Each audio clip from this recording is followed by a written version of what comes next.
Hello, and welcome to today's webinar for mental health professionals, CBT for social anxiety disorder, and integrative strategy. This is part one of our two-part series featuring Larry Cohen. Welcome, everyone. My name is Sasha Sicard, and I am the Education and Membership Manager here at ADAA. Thank you all for joining us. Please note this webinar is being recorded and will be available as a complete on-demand series following the second part of the webinar on June 18th. For those of you who have signed up for CE or CME credit, please note detailed information will only be provided following part two on June 18th as well. I would like to now introduce our presenter. Larry Cohen is co-founder and co-chair of the National Social Anxiety Center, an association of 22 cognitive behavioral therapy clinics around the U.S. dedicated to providing and fostering effective evidence-based services for those struggling with social anxiety. Mr. Cohen is certified as a diplomat in cognitive therapy through the Academy of Cognitive Therapy. He also founded and directs the Social Anxiety Health Clinic in Washington, D.C. Thank you so much for joining us today, Mr. Cohen. So this is a seminar about cognitive behavioral therapies, notice the plural, for social anxiety disorder in integrative strategy. So we're stressing integrating the different CBT approaches, so-called first wave, second wave, third wave approaches, so that you can provide the most effective treatment for persons with social anxiety. This is some information about myself that Sasha already presented. The most important thing to note is that I co-chair the National Social Anxiety Center, which is a network of clinics specializing in providing social anxiety services around the country. And here's more information about NSAC, as we're called, and the clinics that we have, and links to various pages on our website that describe the different services we offer both to providers around the country as well as to consumers, people with social anxiety themselves. And for providers, one thing I want to highlight is we lead and have for several years the ADAA SIG, or Special Interest Group on Social Anxiety, that has an online peer consultation group monthly that we lead, and so you can get more information here about that if you're interested. I want to make a suggestion about how to approach this workshop, including the PowerPoint slides and handouts which have been sent to you.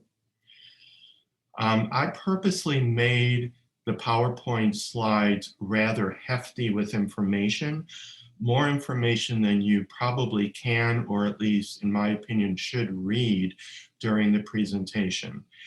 I see this presentation as being at 3 levels. This is my suggestion. During the presentation today and next week, I suggest that you mainly listen to me and glance at the slides. Don't try to read the whole slides, because that'll distract you from listening to me. And I think the main point right now is listening to me.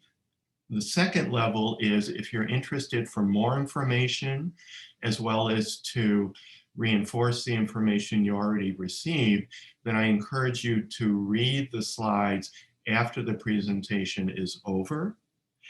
And the third, deepest level, if you really want to get into the weeds, there's a separate handouts PDF that we sent to you as well, something like 70 different handouts of various worksheets, as well as instructional handouts that I give to clients. And these are referenced, indexed in the slides, so that you know how and where to use these handouts in treatment if you are so interested, and you are able to modify them as desired. You don't have to attribute to me. This slide has a ton of information about resources available to therapists, including further training, in-depth demonstrations of different CBT for social anxiety techniques, as well as manuals available for training in case you want to get even more information, more in depth than you're going to get today and next week. This slide is a variety of resources available for consumers with social anxiety that are quite useful. As I mentioned before, this presentation will integrate 3 waves of CBT that are sometimes, and I think terribly unfortunately, presented as alternatives or even competing waves. In particular, third wave therapies, early on they have changed this approach, but early on tended to say that they are replacing first and second waves. First waves meaning primarily behavioral, such as behavioral activation or exposure therapy aiming toward habituation. Second wave being so-called traditional cognitive behavioral therapy focused on identifying and changing distorted thoughts as well as behaviors. Third wave, integrating mindfulness and values into that work, where you're not trying to change the thought, but your relationship with the thoughts is what you're working on changing. In my view, they complement each other. And so in this presentation, we'll discuss how they complement each other, how you can use them together, or how you can decide which ones to emphasize depending on the client's needs and preferences. One thing I want to stress in the beginning that is rarely stressed out there, this is my big thing, and I really want to stress it, is that social anxiety disorder is not just an anxiety disorder, and certainly not just a phobia, although the old name for it is social phobia, and that's still the secondary name in the current DSM, and it's the name used by the ICD as well. Social anxiety disorder is about shame as well as anxiety. The anxiety is about the fear of judgment or things related to judgment, such as embarrassment, criticism, rejection, being scrutinized. But there's also an underlying core belief or set of core beliefs that somehow we're fundamentally deficient. And it's related to perfectionism, that any deficiency that we have, and after all, we do all have deficiencies, but people with social anxiety tend to view their deficiencies as somehow more fundamental and unacceptable as other people's. And so there's an underlying shame. This is really important because first wave, and frankly, in my view, third wave therapies that focus largely behaviorally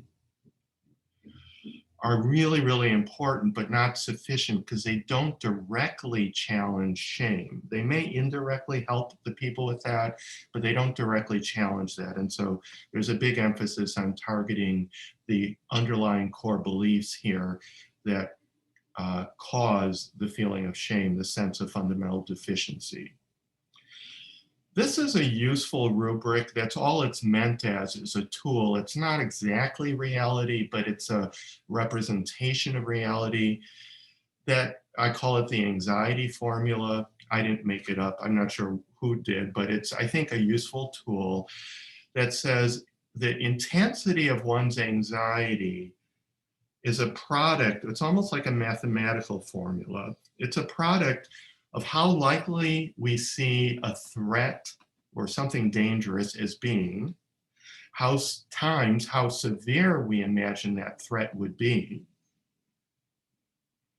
plus some physiological factors, which could be drinking too much caffeine or taking certain medications that have anxiety as a side effect, or genetic factors that predispose some people to more anxiety. But all this is divided by how well the person believes they can cope with the threat.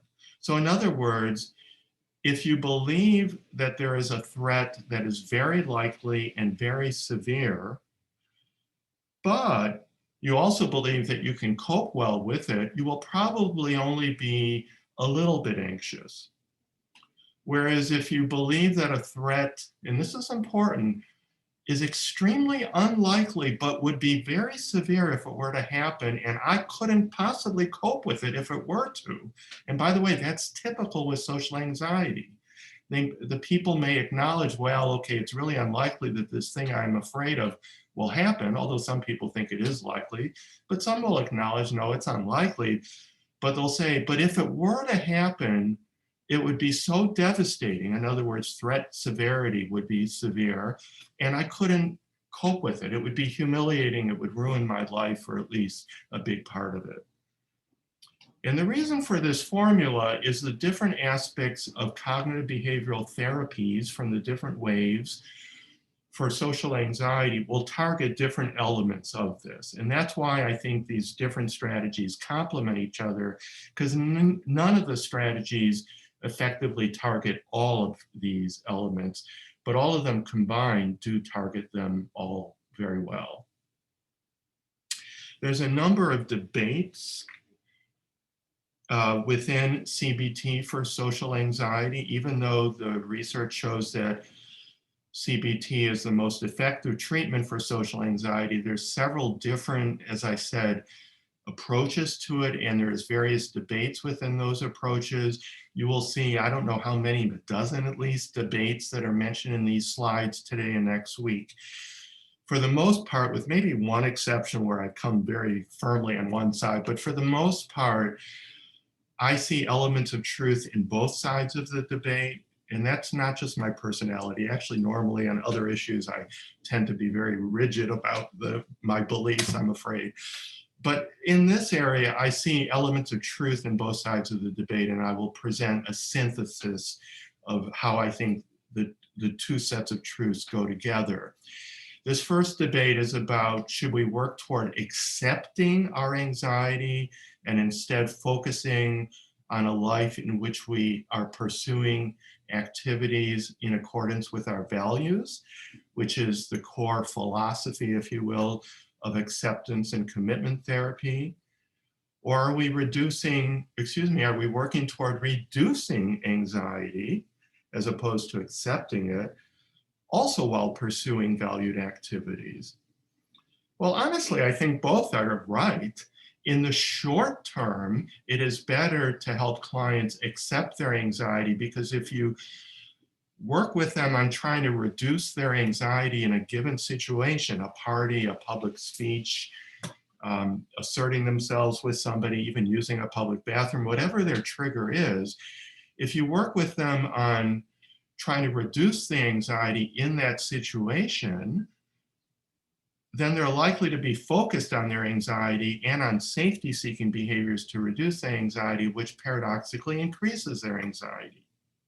So initially, the goal is to focus mindfully, externally, on what is actually going on in the situation, not on their anxiety and their anxious thoughts inside of them.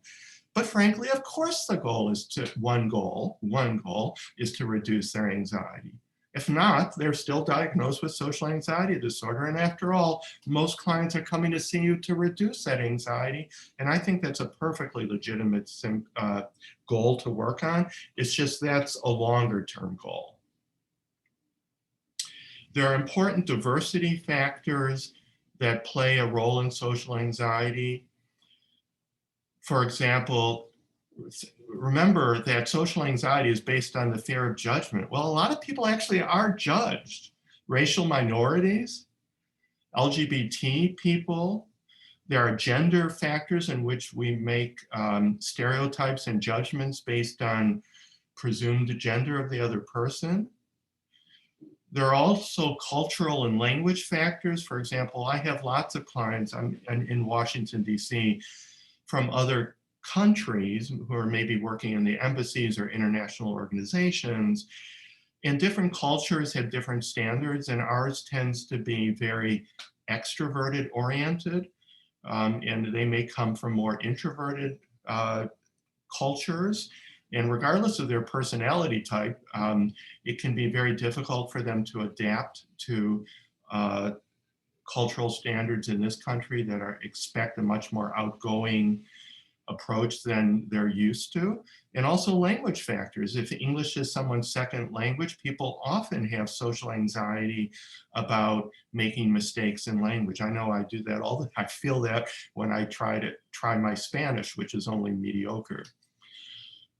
Physical appearances issues. Many people with social anxiety view themselves as unattractive, and it gets in the way of their pursuing romantic relationships. Personality factors, again, in this culture, because we tend to approve of extroversion and think of shyness as a problem, which is ridiculous, but that does tend to be the cultural norm. People who are relatively introverted will often feel socially anxious about their introversion because they assume it will be judged. I'll explain the difference between introversion and social anxiety later, but people who are introverted often feel socially anxious about being judged for their introversion. Disability. People are often concerned about being judged for their disabilities, and people on autism spectrum disorder tend to have heightened social anxiety, at least in adulthood, when they're more aware of about how others are perceiving them as weird, as odd, and so forth.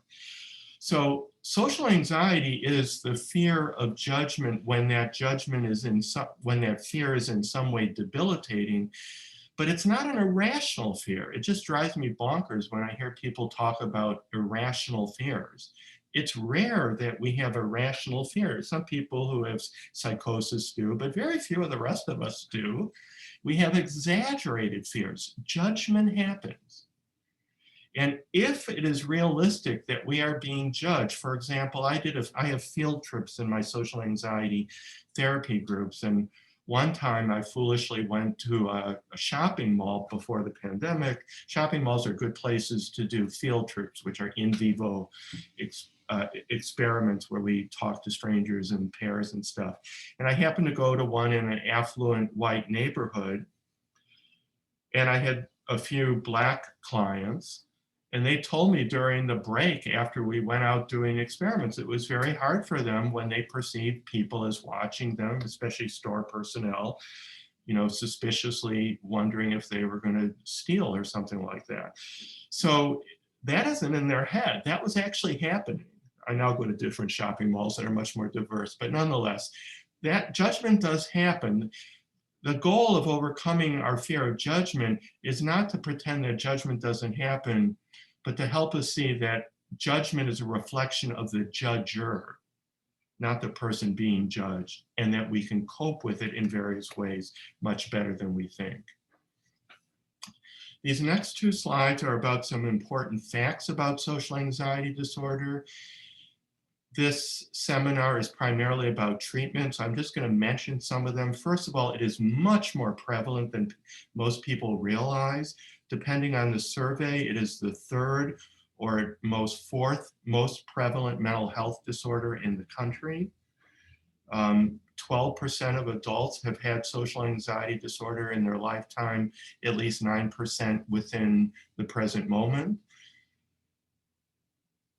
Most people, something like 2/3 of people with social anxiety disorder, have at least one additional disorder, which is one of the, and often that's a secondary disorder, meaning it is caused by, or at least exacerbated by, but usually caused by their social anxiety. Most commonly, that's depression. People with social anxiety disorder have a much higher incidence of different mood disorders, suicidality, other anxiety disorders. Most people who have one anxiety disorder have at least two. It's uncommon to only have one, and that is true of social anxiety as well. Plus common problems with alcohol, sometimes other drug use, and avoidant personality disorder is frankly a severe form of social anxiety disorder. If you read the fine print in the footnotes of the DSM, it says so as well. Sometimes people poo-poo social anxiety disorder, even other therapists who aren't well informed, as being maybe they'll acknowledge that it's commonplace, but they'll say that it's mild. Actually, 2/3 of people with social anxiety disorder, more than that, close to 70%, have at least moderate, if not severe, debilitation because of it. And what is that debilitation like? Well, they're likely to perform less well in school, perform less well in their careers, earn less money as a result. They're less likely to be married or to be in other long-term romantic relationships. They're less likely to have children, and they're likely to have fewer friends. It is a debilitating problem. Another problem with social anxiety disorder is that, skipping down a couple, is that it tends to be lifelong without treatment. Most other mental health disorders tend to recover on their own within 10 years, not social anxiety. Social anxiety tends to be lifelong without treatment. The good news is 2/3 to 3/4 of people utilizing cognitive behavioral therapy for social anxiety do overcome this problem. So we could really greatly help enhance people's lives. Finally, the other point I missed in the middle is that social anxiety's onset is earlier than that of other anxiety disorders. The typical age is around 13 and 95% by the end of adolescence. In other words, it's rare that social anxiety begins in adulthood. Why is social anxiety usually lifelong? First wave therapies would say, with enough exposure to the anxiety triggers, we will habituate, meaning our anxiety will gradually reduce. But it doesn't work with social anxiety, although socially anxious people do tend to rely heavily on avoidance to avoid exposure to anxiety triggering situations that they fear will bring humiliation or rejection or negative judgment and so forth. They're not able to avoid everything despite their efforts. Even people with avoidant personality disorder experience their triggers from time to time, although less often. But socially anxious people tend not to habituate for a few reasons. One is they tend to discount the positive results of exposures. Because the thing that they fear is invisible, it's not like being phobic about dogs. We can tell whether or not the dog bit us after all, or phobic about elevators or airplanes or what have you, where we can tell right away whether or not the thing that we feared happened. In the case of social anxiety, we usually can't. In adulthood anyways, less true in adolescence, but in adulthood, adults seldom, they sometimes do, but usually don't share their negative feelings about us. And so a socially anxious person, even when an interaction goes well, will often discount it as saying, well, they're just being nice. Or they tend to focus, a socially anxious person tends to focus on their images and their thoughts about how things went, and they don't actually even notice how things really went. They tend to view things as having gone negatively because that's what their thoughts and feelings were at the time. Plus, they tend to ruminate about it afterwards, which is where depression comes from. They tend to beat themselves up, sometimes literally for years, usually not in a row, but something they feel bad about in a particular interaction can come back over and over again for years, if not their lifetime, without treatment, ruminating, feeling ashamed, feeling depressed. And there's a heavy reliance on both overt and covert safety-seeking behaviors, which we'll discuss further, so that even if a socially anxious person acknowledges that, hey, this thing went pretty well, that doesn't usually help them feel more self-confident because they tell themselves, it went well because I made sure to do X, Y, and Z. They're safety-seeking behaviors. Like I scripted what to say next, and I planned out ahead of time what to say, and I made sure to ask lots of questions and not say much about myself, and I made sure to smile all the time, and all those little safety-seeking behaviors. Socially anxious people tend to credit the crutches, the safety-seeking behaviors, rather than themselves. And finally, as I say, social anxiety disorder is about shame, not only about anxiety, and shame does not habituate. Anxiety will often habituate under the right conditions, but shame does not. You need other strategies to target the core beliefs that generate shame. There are many different triggers for social anxiety. The word social throws people, it's not just social settings, although it certainly includes social settings. And social settings are not just socializing. It really could just be chatting with someone on the street for a minute, or even chatting with a vendor at a store, or people that work at stores or other settings. But it also includes performance settings. Stage fright and other performance fears is a type of social anxiety, and also the fear of being observed, such as using public bathrooms. It's a so-called P shyness, periuresis is the clinical name, is a type of social anxiety disorder. Sometimes being out and about where there are just strangers around, whether it's in stores or shopping malls or restaurants or public transportation or jogging or writing in front of people, dancing in front of people. So the idea of being observed, even though people rarely are actually observing you, but socially anxious people feel like they're the center of attention often. And of course, these three categories, social, conversational, performance, and being observed, are overlap. One trigger may really fit into two or three categories.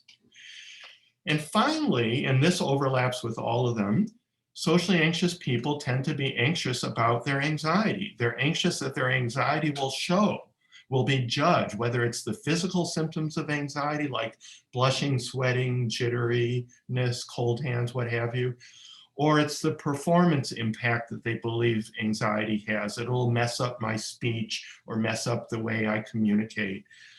And it usually doesn't mess things up nearly as much as they think, but they fear that. And so if you're anxious about your anxiety, that only makes you more anxious. It's a vicious cycle.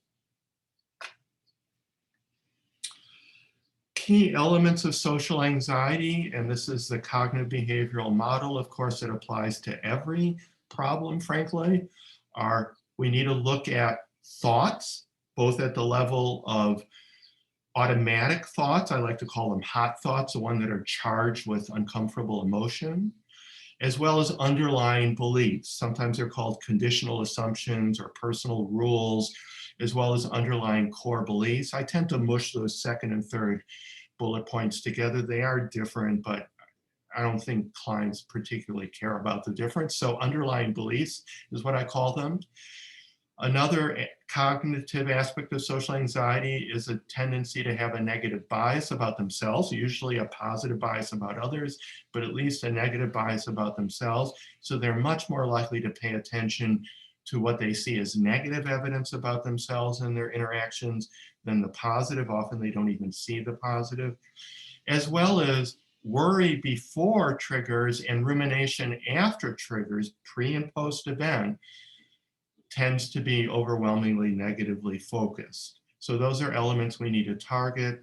Behavior, of course, is a key element, primarily avoidance and other safety-seeking behaviors, which we'll examine in depth later. And of course, emotions and physiology. So we target all these elements, cognition, behavior, and emotion, both before, during, and after. These elements work together to form vicious cycles and self-fulfilling prophecies, and the different CBT strategies will help clients learn how to break those vicious cycles. Another debate is what's the difference between social anxiety disorder, simply social anxiety, introversion, shyness, and avoidant personality disorder. First of all, although I'm usually just saying for shortness purposes social anxiety, today I'm really meaning social anxiety disorder, which is a diagnosis. And that's when the fear of judgment is debilitating. It impairs our life functioning in at least one pursuit, in at least the pursuit of one major life goal, such as relationships, career, friendships, just being able to be out and about in public, using public bathrooms, etc. Whereas social anxiety, if we mean it in the narrow way, is just an experience of fearing judgment, which is not necessarily debilitating, or maybe is debilitating in just that moment, but it's not an ongoing problem for someone. So it's possible to experience moments of social anxiety over and over again, without being debilitated by it, but we're talking about those who are debilitated by it. Introversion and extroversion are personality traits for which there's evidence that they are largely inborn. They do tend to moderate a little bit as we grow older, but not greatly. And it has to do with it's sort of social orientation. So like there's sexual orientation, but this is social orientation. It's about how much social stimulation, how much connecting with people we desire. So someone who's, and it's a continuum, it's not all or nothing. So someone who is introverted wants less, desires less interconnection with people. They want some, but less, and wants more time alone. Someone who is extroverted craves more. They tend to be energized by that connection, whereas someone who is introverted tends to be tired by it, even if they feel good about how it went. So introversion is not social anxiety, and many people mix them up. There are many extroverts who are socially anxious too, and we'll talk about that. And not all introverts are socially anxious either. Sometimes people make a big deal of the so-called difference between shyness and social anxiety disorder. And they say, oh, they're two different things. Or some people say, well, shyness is mild social anxiety, not quite diagnostically, not quite subclinical, and not quite meeting the diagnostic standards. In my view, that's all made up. If you're comparing apples and oranges, shy or shyness is a word. Social anxiety disorder is a diagnosis. The source for words is a dictionary, after all, and the definitions for shyness fit very well within social anxiety disorder. Nervous or timid in the company of other people, slow or reluctant to do something, easily frightened, disposed to avoid a person or thing. It's just that it's not necessarily clinically significant. It may be a moment. It may be an ongoing personality trait, but not necessarily a debilitating one. So it's only social anxiety disorder if it's debilitating. And finally, as I said, avoidant personality disorder is severe and pervasive social anxiety disorder. There's a lot of research on social anxiety. And there are links to get more information. The main thing I want to emphasize for purposes of this workshop is CBT for social anxiety is the most effective treatment for social anxiety disorder. More effective than not only psychodynamic therapies, more effective than self-help, even self-help with support, with a guide, more effective than mindfulness meditation. Mindfulness meditation alone for social anxiety is less effective than placebo. Although we use external mindfulness in social anxiety, meditation per se is not particularly helpful. More effective than relaxation training, and more effective than medications or social skills training or exposure therapy, so-called first wave type CBT.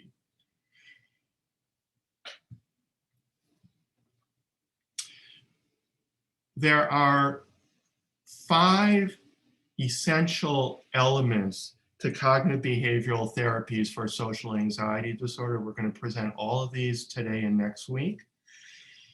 This is the order that well, this is not the order. In any event, I'll present them in a somewhat different order. External mindfulness and thought diffusion, which I like to call curiosity training, is the first thing I'll present. Cognitive restructuring, which is an alternative way to deal with troubling thoughts, and I see them as going well together, not being in opposition to each other, even though they're sometimes presented by third wave folks as being in opposition. Assertiveness training and how that's utilized with social anxiety therapy. Core belief change work. And finally, all of those fit together within doing experiments, which are sometimes called doing exposures. I prefer to call them experiments because they're aimed at learning, not aimed at habituation. External mindfulness, including thought diffusion, which is really a part of external mindfulness, is a crucial strategy in overcoming social anxiety. And the earlier cognitive behavioral therapies for social anxiety, which were largely based on the exposure therapy model, and sometimes exposure therapy plus cognitive restructuring model, neglected the issue of what are we paying attention to? And with socially anxious people, this is crucial because typically one of the most important and destructive self-defeating, safety-seeking behaviors, crutches that socially anxious people tend to lean on is self-focus. Not because we're narcissistic, not because we're arrogant, because we're afraid that we're going to come across badly. And so it makes sense that we would pay attention to ourselves in an effort to try to come across better, except for one thing: it doesn't work. It actually makes things worse to be focused on yourself. It distracts us. First of all, it makes us look distracted, and people tend to enjoy interacting with each other less because we look like we're uninterested. It tends to make our conversations more awkward and halting because we're desperately trying to script what to say rather than just mindfully listening to what's being said and say whatever pops into our mind naturally. Also, when we're focused internally, we tend to be focused on the false so-called evidence of our feelings and thoughts. We think that our feelings and thoughts reflect reality, where actually they just reflect our underlying core beliefs and maybe our physiology. But very seldom, in the case of social anxiety disorder anyways, are they reflecting well external reality. And as I said, we tend to pay more attention to the negative elements rather than the positive elements. So it's really key to train people in external mindfulness. And in the anxiety formula, this use of external mindfulness and thought diffusion is targeting the threat and threat severity of social anxiety. By paying attention externally and mindfully, we see that things are less threatening than we think they are, and whatever threat there is far less severe than we think it is, and that we're able to cope with it better. My definition for mindfulness, and it's not just mine, it's sort of standard, is it involves paying attention to something, and this can vary, but something in the present moment. That's half of it. The other half is with an attitude of curiosity rather than judgment. Curiosity is an attitude, and I don't mean asking 20 questions, which is a safety-seeking behavior that's self-defeating in most settings. The attitude of curiosity means taking interest in. Not necessarily being interested in, but taking interest in, rather than judgment, which is essentially saying something is good or bad. And usually with social anxiety, that means I'm good or bad, or my performance is good or bad, or my appearance is good or bad. Thought diffusion, which goes hand in hand with mindfulness, is when we are aware of our thoughts and feelings. It's really thought and feeling diffusion, but it's called thought diffusion. So we're aware of our thoughts and feelings, but we're not engaging them. We're not indulging them. We're not focusing on them. And if you take these definitions and apply it to social anxiety disorder, mindfulness means paying attention with curiosity, taking interest in the conversation, the people, or maybe there's another activity, paying attention to those things with an attitude of curiosity while treating whatever thoughts and feelings we have like background noise. Now you'll notice a reference, which you'll see throughout these slides, to various handouts. And so I would take a look at these if you want to get more in depth. One debate is, should we do external mindfulness or meditation? Typically, mindfulness-based approaches, not only to social anxiety, but to, frankly, everything, when people use the word mindfulness, they're really meaning meditation. Rarely, sometimes they do, but overwhelmingly, they're focused on training people in meditation and rarely talk about other forms of mindfulness. And with social anxiety, meditation alone is less effective than placebo. It's important to train people in external mindfulness. Meditation is internal mindfulness. There's a way to do meditation externally. like walking meditation. But even then, when I've been trained in that, they're usually saying focus internally on the feel of the ground against my feet, which always makes me trip, by the way, but nonetheless, it's important for social anxiety purposes to focus on what people are saying and doing in the present moment and to diffuse from their thoughts and feelings. However, there is a value of certain meditative techniques. It can train us to use thought diffusion. So socially anxious people are focused internally, but not in the way that's taught in mindfulness meditation. They're focused with a lot of judgment. And so meditation does help teach socially anxious people how to notice their thoughts and feelings with detachment, without judgment. Just notice them with defusion, seeing them separate and temporary and passing. But first and foremost, the important thing is to emphasize external mindfulness, paying attention with interest to the conversation, the activity, the people in the present moment, while treating your thoughts and feelings during an interaction, treating your thoughts and feelings like background noise, dealing with your thoughts and feelings later if you need to, but not during an interaction. There's different ways of introducing external mindfulness to people that I use with clients. I don't necessarily use all of these, but I always use at least a couple of them. One is I give the analogy of imagine trying to have two conversations at the same time. One person on your right, one person on your left, both involved in a conversation with you, except that they're different conversations that have nothing to do with each other. We can't pay attention to both of them at the same time. We just can't. We go back and forth between the two. It's very uncomfortable.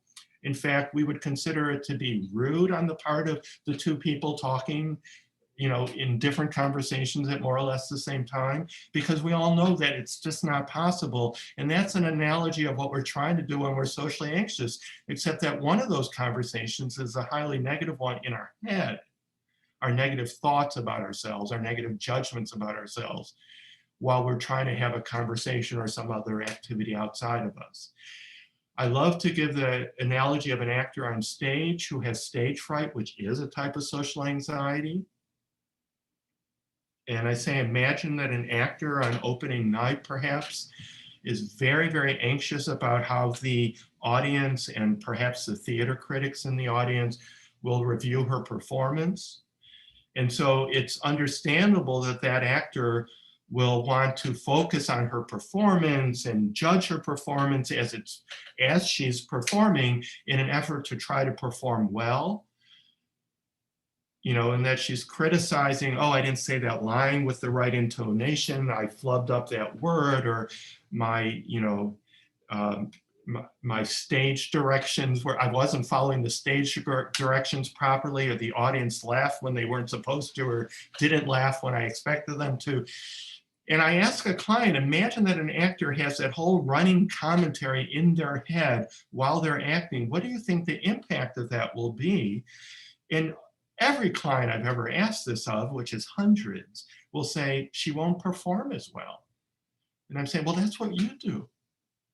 Only for you, the performance is probably not on stage. It's probably just a conversation or a work meeting, or even using a row of urinals in a public bathroom. But regardless of what the so-called performance is, if you're evaluating your performance while you're performing, you're going to perform less well because it distracts you.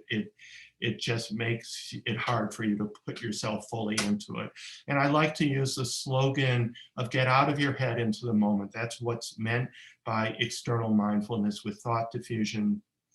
And finally, the example of being out in a cafe with a friend where there's all sorts of background noise, perhaps from other patrons, perhaps from cars going by, dogs being walked by, that we have the ability to notice those background sounds. Occasionally they'll distract us, but most of us are able to return our attention, nearly all of us are able to return our attention back to the conversation or the food in the present moment and away from the background noise. And that's what we're aiming to do with the background noise in our head, the negative thoughts and feelings.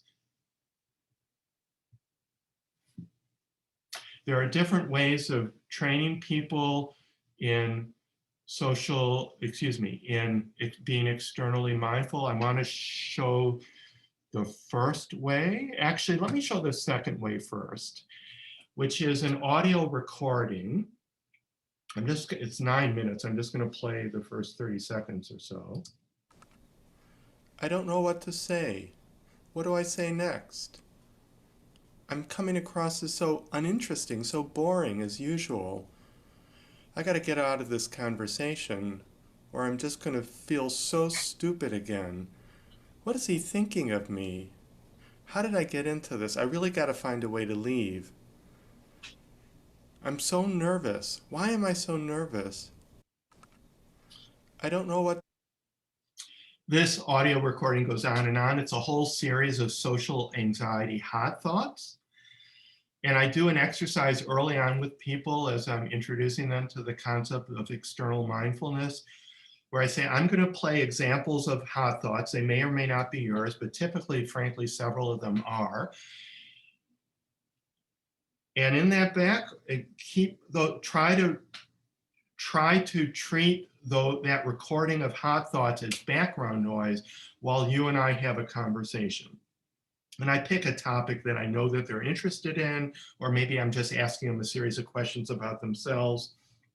So it's an experience in which the client is probably feeling anxious, because it usually happens in maybe my second session with a client. The first session after intake, I'll often do this. And so they're not entirely comfortable with me. After all, they're socially anxious, so they're socially anxious about me as well early on. And so they're probably experiencing anxiety. They're having all these distracting hot thoughts, and we'll have this conversation while these distracting hot thoughts are going on. And periodically I remind them, just whenever you notice the thoughts, just return your attention to getting absorbed in the conversation. And I try to keep that going for at least 5 minutes. Ask the client how it went. People have very different reactions. Some of them find that it was relatively easy because they weren't their thoughts, but more commonly clients will say, this was really quite difficult, so we might try it a second time. They might also say, this reminds me of what goes on in my own life. I don't necessarily have the same thoughts, but I have these troubling thoughts that bother me. And so it's a good way to introduce them to what we're working on, is to refocus our attention back to getting absorbed in the conversation or other activity while treating the thoughts as background noise. Now I'm going to show a demonstration. The various demonstrations I'm showing today and next week come from when I did this presentation 2.5 years ago at ADAA's last in-person conference back in Chicago in 2019. It was pretty much the same workshop. Because it was live, I was able to do demonstrations with a colleague better than I can on Zoom. So I'm going to show that to you now, and then we'll discuss it afterwards.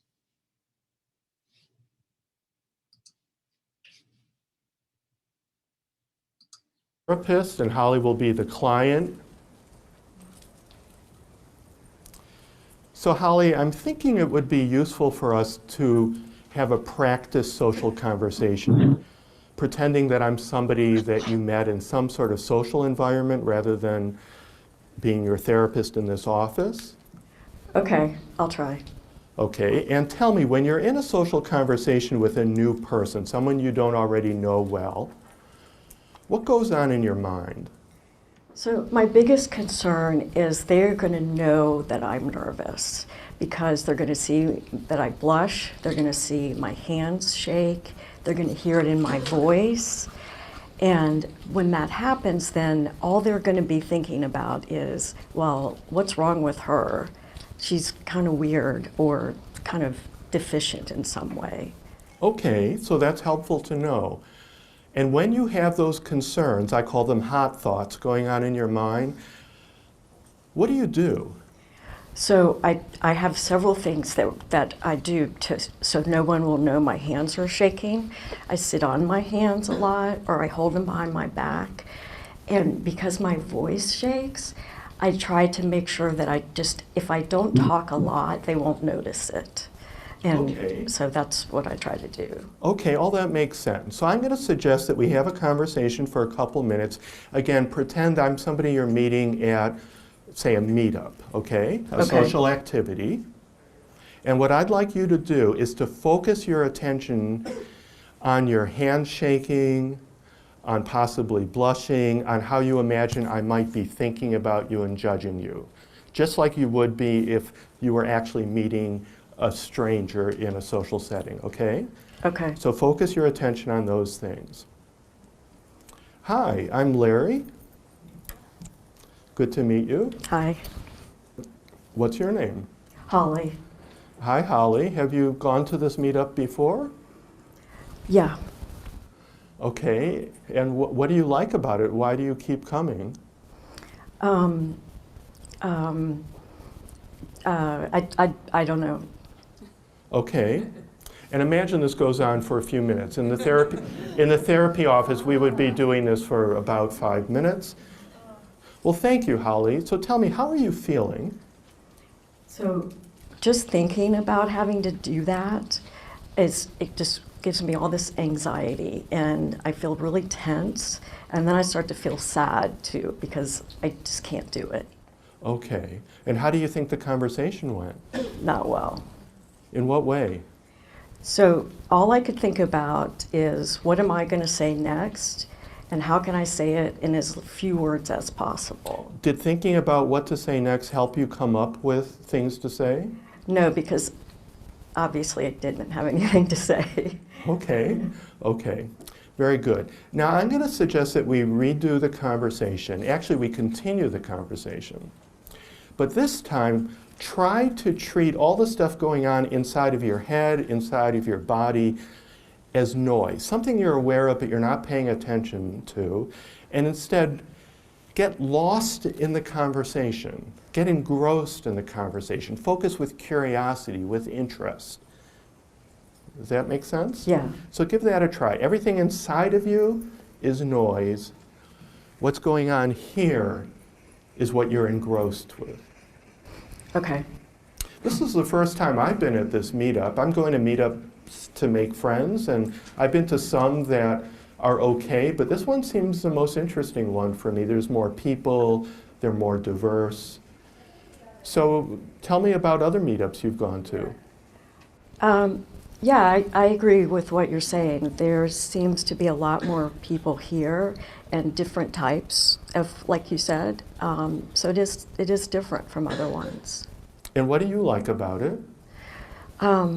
Well, I come to meetups because I'm trying to really work on developing more friendships. And so it's nice for me to have different types of people to talk to. Okay, very good. And again, in a therapy session, we would do this for about 5 minutes. So Holly, how do you feel this conversation went? So it's a little better. I mean, I tried not to hold my hand so tightly, and I allowed myself to actually speak in full sentences because I was not worrying, trying not to worry anyway about my voice. And how did you feel? So I definitely was still anxious because it's so hard for me, but I'd say that, you know, my anxiety probably went down like 10 or 15, maybe 10%. Okay, that's really good. So what could you think you can learn from this experiment?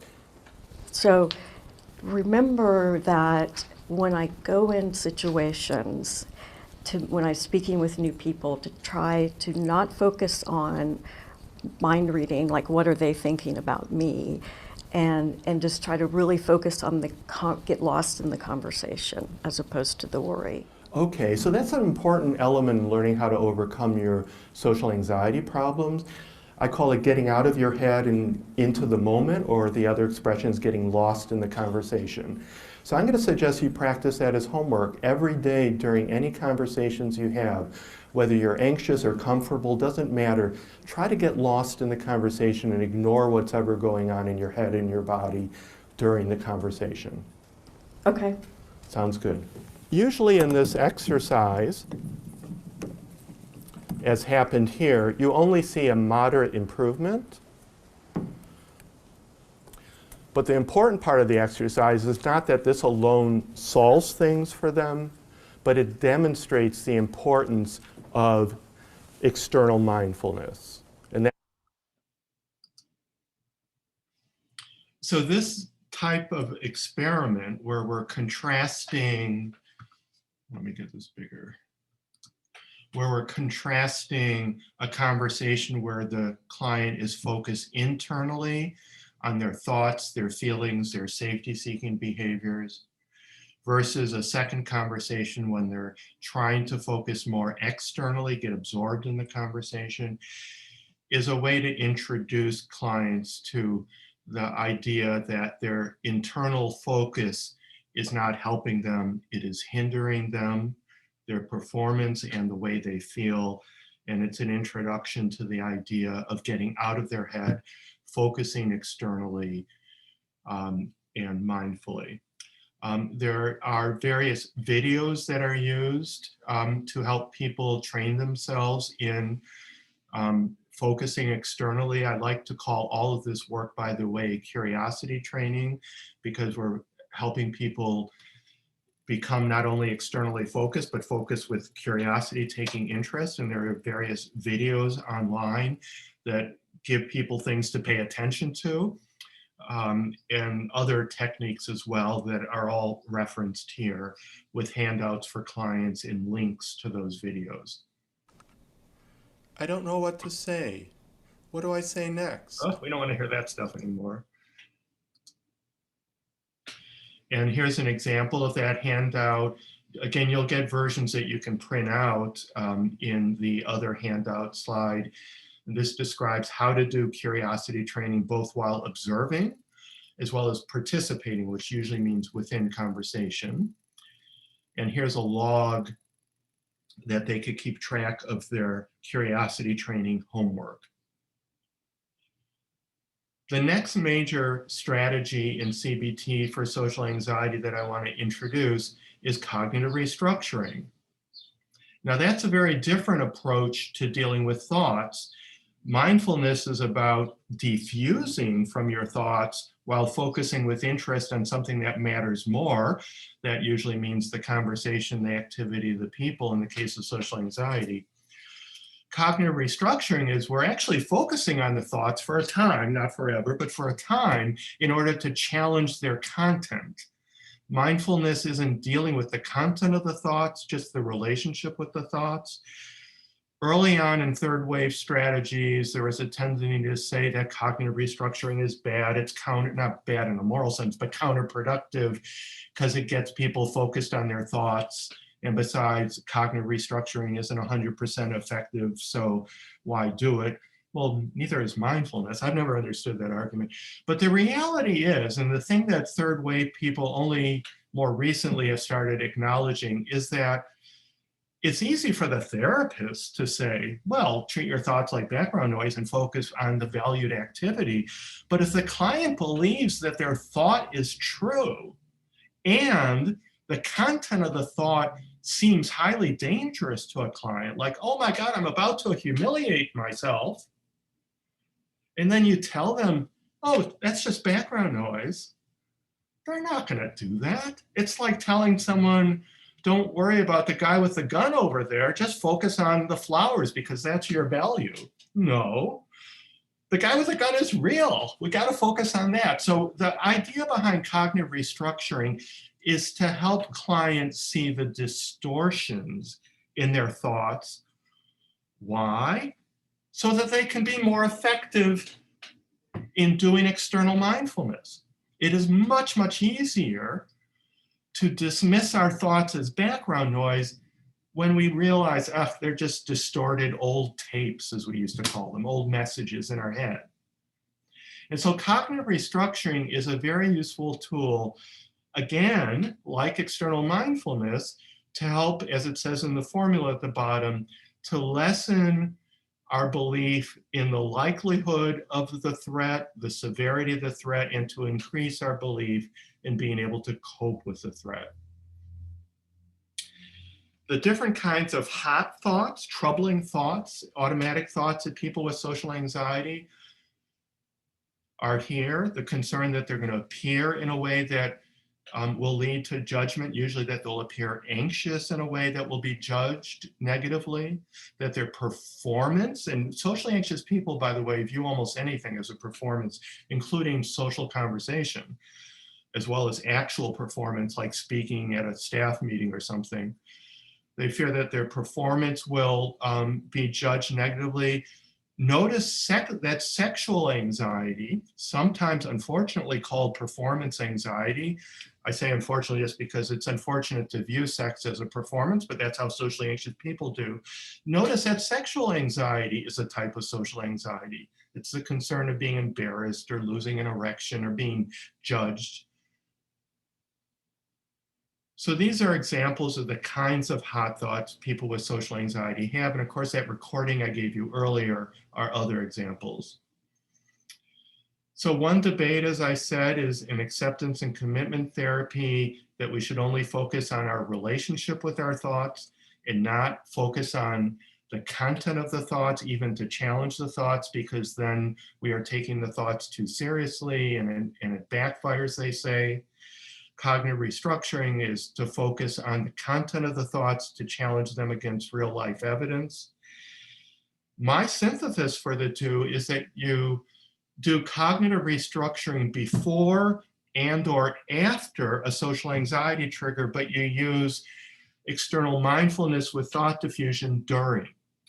Cognitive restructuring before, in order to lessen our anticipatory anxiety and worry, maybe afterwards, in order to lessen our post-event rumination, beating ourselves up.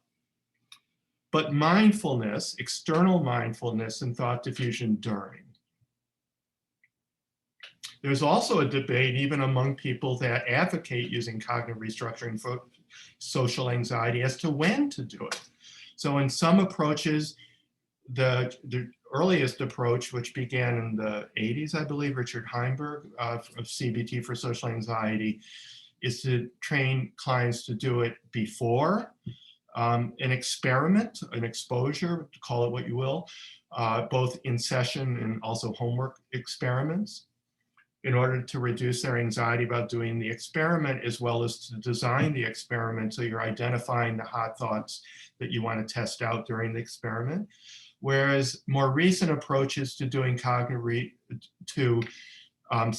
for social anxiety says, let the experiment be the cognitive restructuring and do the formal cognitive restructuring afterwards. In other words, rather than do formal cognitive restructuring using a worksheet before an experiment, get the client to do the experiment and then identify afterwards what's the evidence you gathered from the experiment and how does it support or refute your hot thoughts? What did you learn from this experiment? Which is all cognitive restructuring, but it happens as the result of the experiment rather than beforehand. The idea being that we learn more when our anxiety is actually triggered.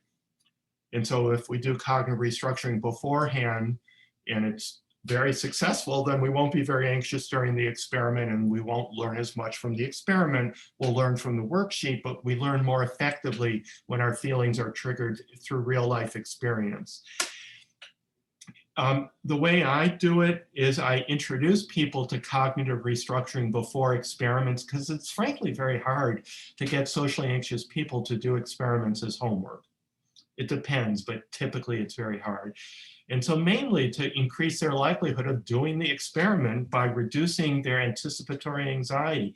Cognitive restructuring is effective, but it's not that effective. It's not going to eliminate all their social anxiety, so they'll still get to be able to experience anxiety doing the experiment and learning as a result, which is important.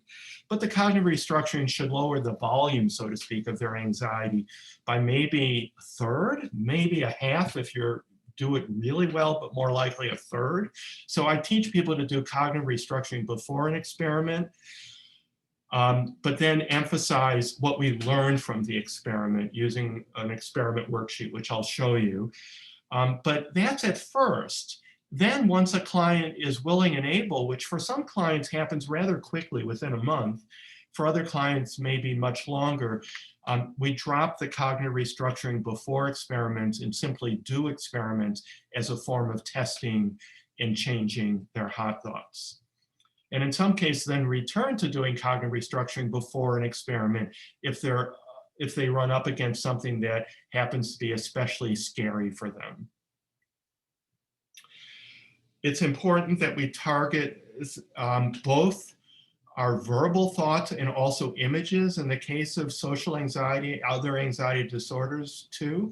For many people, not for all people, but for many people, the hottest of the hot thoughts are actually images. You know, we're picturing ourselves being humiliated, for example, more than they are words, although often our thoughts are both words and images, or for some people, it's mainly words. But you definitely want to explore what are the images this person is having that may trigger their social anxiety. There are different ways of introducing cognitive restructuring to people. The key thing is to challenge people's misnotions of it, that it's not about spin. I'm in DC and people often talk about, oh, we're spinning it. Spin is a false representation of a reality in order to get a certain point across, but its emphasis is false. And this is about cognitive restructuring, is about coming up with something that's more realistic. Same thing with power. It's not power of positive thinking, although typically cognitive restructuring brings us to a more positive way of thinking. The reality is, as I said in an earlier slide, we aren't judged. Even if we're not part of a racial or sexual or whatever minority, people are judged frequently.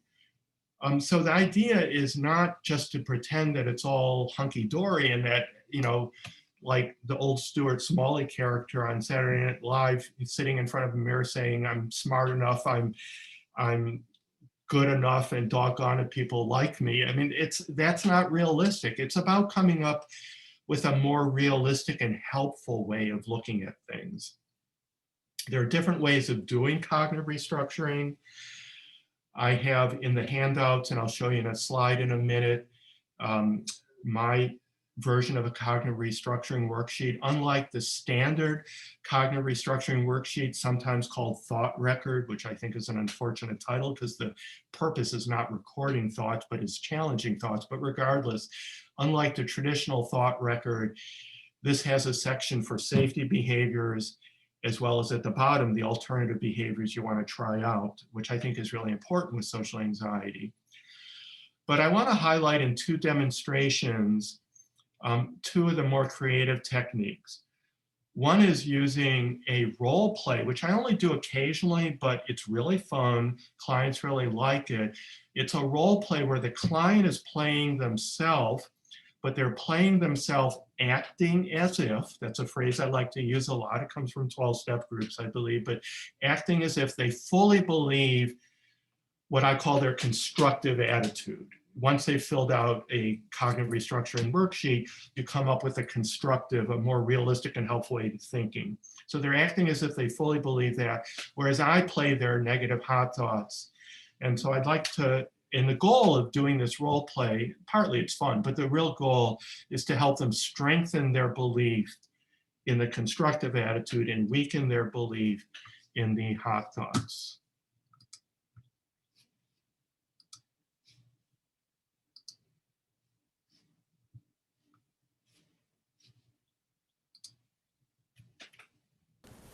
So Holly, we've been discussing the cognitive restructuring worksheet you did, and you told me that you found it pretty helpful, but that you're still pretty anxious, right? Yes, yeah. And you were saying earlier that you kind of believe the constructive attitude, certainly in your head, but in your heart or your gut, you're not entirely there, right? Right, yeah, Larry. It's kind of like I believe it when I make myself really think about it, but I still get nervous. And that's perfectly normal because you've been, in essence, practicing the hot thoughts for many years, and you've really been practicing the constructive attitude just for about a week or two now.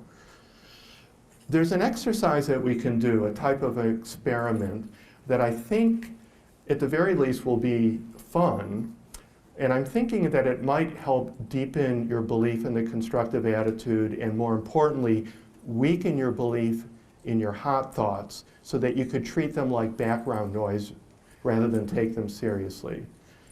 And here's what I suggest. I'm going to, in this exercise, pretend that I am your hot thoughts. So for this purpose, I am not a person. I'm certainly not your therapist for the next few minutes. I am your hot thoughts. You are Holly, and your job is to shut me up.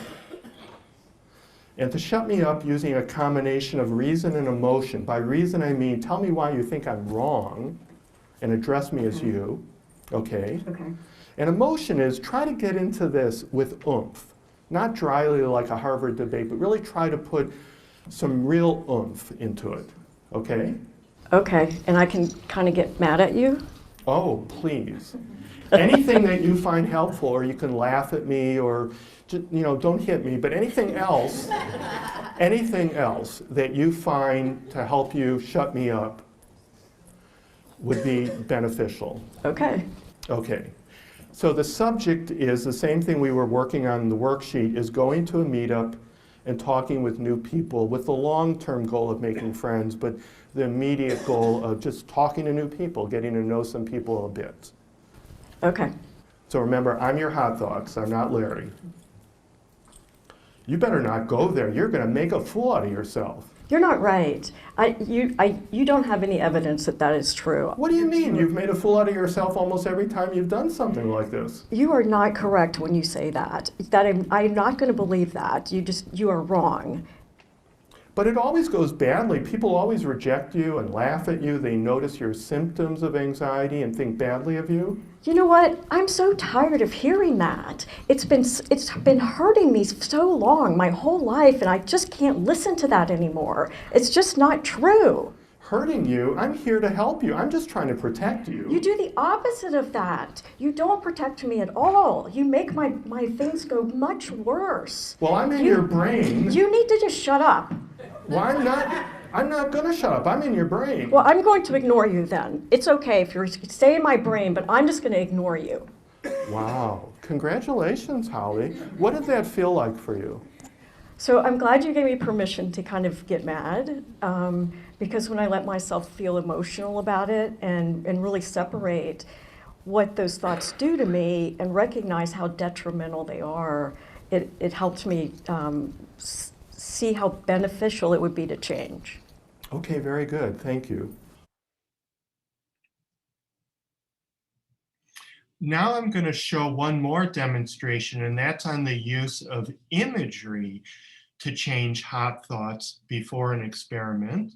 Because again, some of our hot thoughts, often most of our hot thoughts, depends on the person, comes in the form of images.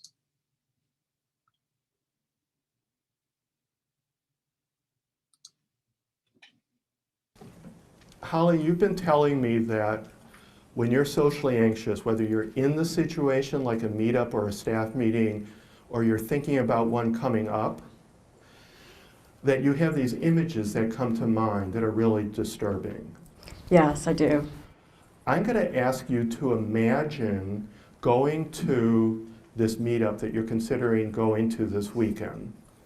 So close your eyes and initially set the scene. I know you haven't been there yet, but just imagine what the room might look like. Okay. And imagine the people that are there. Play the scene out with your eyes closed and describe to me what you're seeing now in the present in your image. Okay. I see myself walking into a room. I see myself stop as I enter because I don't know where to go. I see other groups, like 6 different groups of people, 2 or 3 people all talking with each other. I see them having fun. I see myself standing by myself and looking awkward. I see myself walking up to a group and attempting to enter the conversation. I see them kind of glance at me, but then look away quickly. I see them kind of snickering with each other. And then I see myself sort of backing away and wandering off. Thank you, Holly. Open your eyes, please. And how are you feeling when you have this image? First, really anxious, but then really sad, And what are you sad about? being rejected. I see. Now, what I'd like you to do is to do this image again, but this time imagine, act as if you are self-confident. Self-confident doesn't mean you know that other people will react positively to you. Self-confident means believing in yourself. Okay. So close your eyes Okay. and describe to me this second version of the image of the self-confident Holly. Okay. So I see myself maybe standing a little bit taller, a little bit straighter. I see myself not waiting so long to try to enter a group. I see myself walking up to a group. I see that when I try to enter the group and talk with them, they kind of let me join the group. I see them looking at each other still. But I still see myself walking away and not staying and talking. But I walk away and I think I'm okay.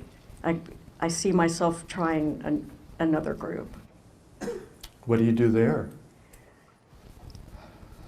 So I try again. I see myself going up to the group and trying to enter that group, and I see them letting me join. And then I see myself, talking with them, and I see a circle of people that I'm a part of. Very nice. Thank you, Holly. Open your eyes. How did this second image feel for you and go for you differently than the first image, if at all? So I was literally trying to imagine it like somebody else, because somebody that's confident and somebody that can actually do those things. And so I could envision something, a different outcome, and somebody could actually, be okay with kind of being rejected by the first group and then be okay with trying again. Okay, and did it feel different for you the second time than the first time? It did. Even though I was just imagining it, I felt like I was kind of giving myself permission to try, to be more confident and to try more things. So what we just did here is a form of cognitive restructuring, just like the worksheet. The worksheet was in words, this was in images. And you might want to practice this before you go to that meetup. Practice feeling confident. Notice you're not practicing what you're going to say. That's scripting, that's a safety-seeking behavior, it's unhelpful. You're just practicing feeling and acting with self-confidence. Okay. Sounds good, thank you.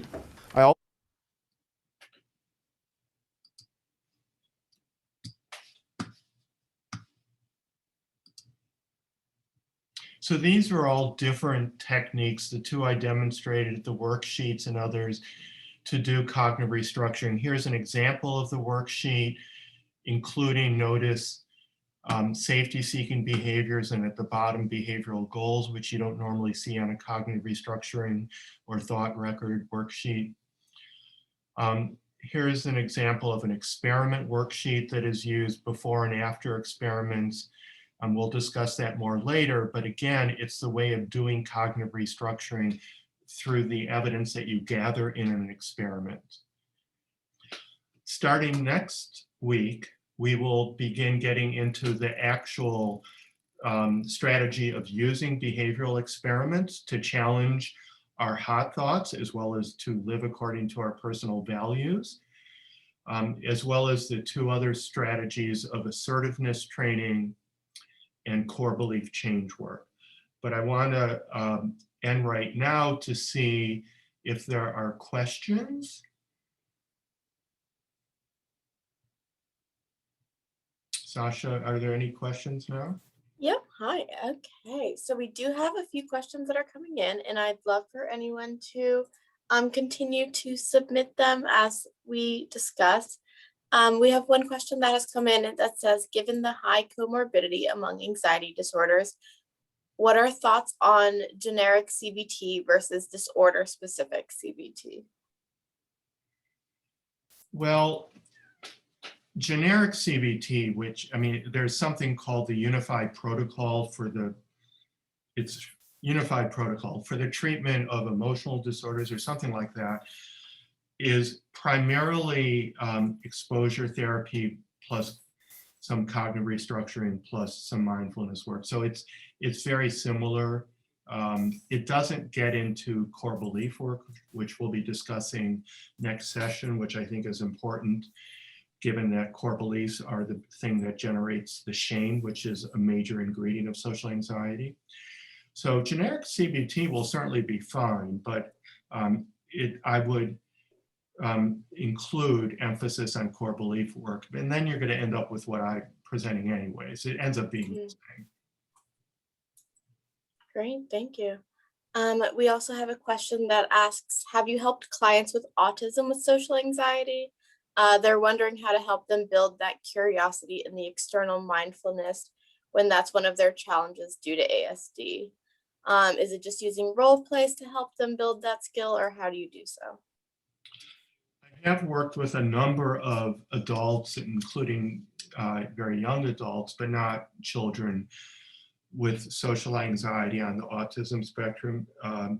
It's actually quite common that autistic adults anyways have social anxiety. In childhood, they may not really have the awareness of how others are reacting toward them, but they develop it before long.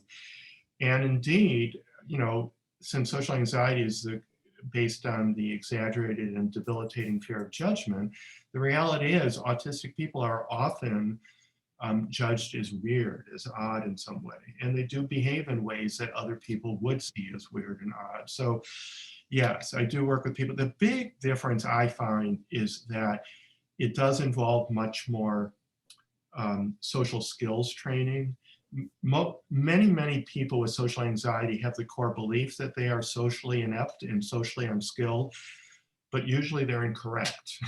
Usually their social skills are well within the normal range when they're not anxious and self-focused.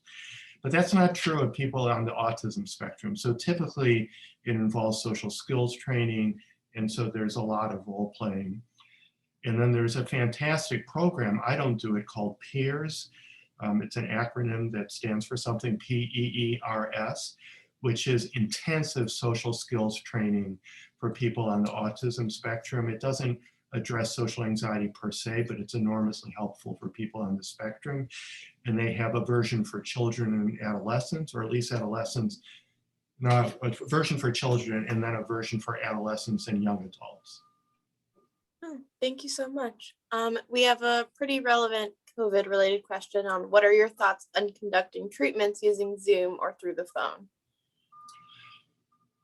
Well, I almost never use the phone except when Zoom doesn't work or something, but because then you don't see each other, obviously, and that's a major trigger for people. It's certainly limited, but I've been doing it for the last year, although in the last few months, people have been coming back using, you know, the standard public health protocols, of course. And you'll get a handout. It's in the handouts. There's actually a list of homework experiment ideas that could be done in social distancing. You know, it's very hard for people to have homework when meetups are closed and most social activities are closed. There's no hiking groups. And of course, things are improving now greatly. But there are all sorts of opportunities to do experiments.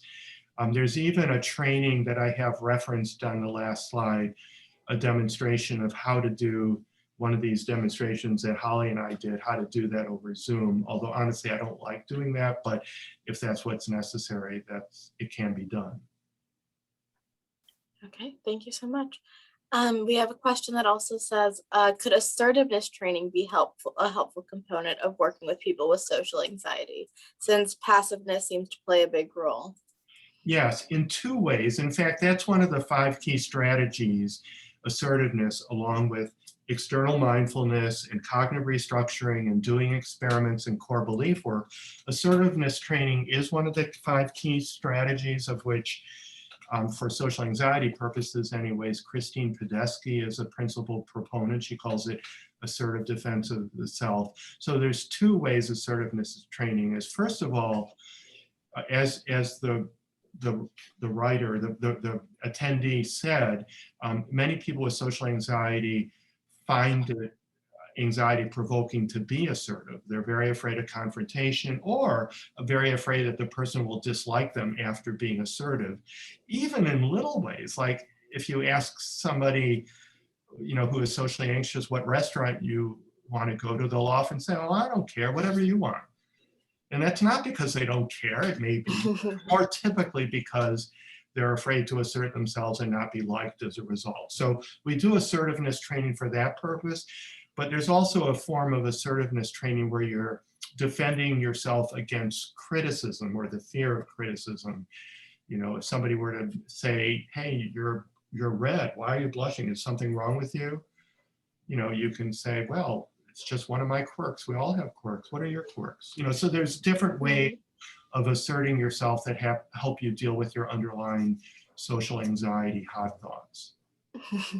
I always have a hard time choosing a restaurant, Larry. Right. We also have a question that says, do you have any assessments, either formal or self-reported, for social anxiety disorder that you recommend? Yes, so you'll see those toward the end of the workshop. I think it's in the last few slides. There's the Leibowitz Social Anxiety Scale, which is a good lengthy one to do. It's not that long. It takes maybe 10 minutes to do at the beginning, at the end, and maybe somewhere in the middle of treatment. And then a much shorter one, which is only 6 questions, called the Social Anxiety Weekly Summary Scale, that only takes like 3 minutes or 2 minutes, that I give to clients every session to help see areas of progress, areas that need more attention. Great. And we're going to take one last question today. And I'll remind everyone that there will be a part 2. So if there are any questions we haven't gotten to, always be sure to hold on to them and we may cover them next week. What are your thoughts on using groups to provide opportunities for in vivo experiments? I am on my group number 96. So Wow. I'm a proponent of 20-week groups. I'm not as old as that may sound. I've done several a year, but groups are enormously helpful. Research actually shows that if you pit group therapy for social anxiety versus individual therapy, that group therapy does very well, but individual does even better. However, I do both. And it depends on the client. There are some clients that I've had in individual that make a little progress, but they really blossom in group. Whereas there are other clients who make a little progress in group and really blossomed in individual. And I actually have handouts on how to assess whether group or individual is more or less effective. But one of the advantages of group is we do a lot of role playing. It's not very much a discussion group. It's more of we have all sorts of role-played activities. Plus we go out and have field trips, as I mentioned, to museums or to shopping malls or to the National Mall or to, holiday fairs or whatever. We go out to various settings, pair up and then talk to strangers and then come back and talk about what you learned and so forth. And we've even been doing that during the pandemic, wearing masks at a distance, although now it's easier. Thank you so much, Larry. I would like to remind everyone that this is part 1 of our 2-part special series, so be sure to join us next Friday, June 18th for the continuation. We would also like to invite everyone to register for ADAA's next webinar, which is on acute suicidal crisis, the suicide risk you may not know about, on June 24th. And if you are not yet an ADAA member, we invite you to view the many membership benefits that the ADAA has to offer, including year-long access to CE webinars, access to our special interest groups, promotion of your practice through ADAA's Find a Therapist database, and much, much more. If you have any questions, you can email me at sicard@adaa.org. The email is right there. And I'd like to thank you all for joining us today. We look forward to seeing you next week. Mr. Cohen, thank you so much. This was wonderful and enlightening, and I look forward to part 2. Thank you. Thank you, and everyone have a wonderful weekend. Bye-bye.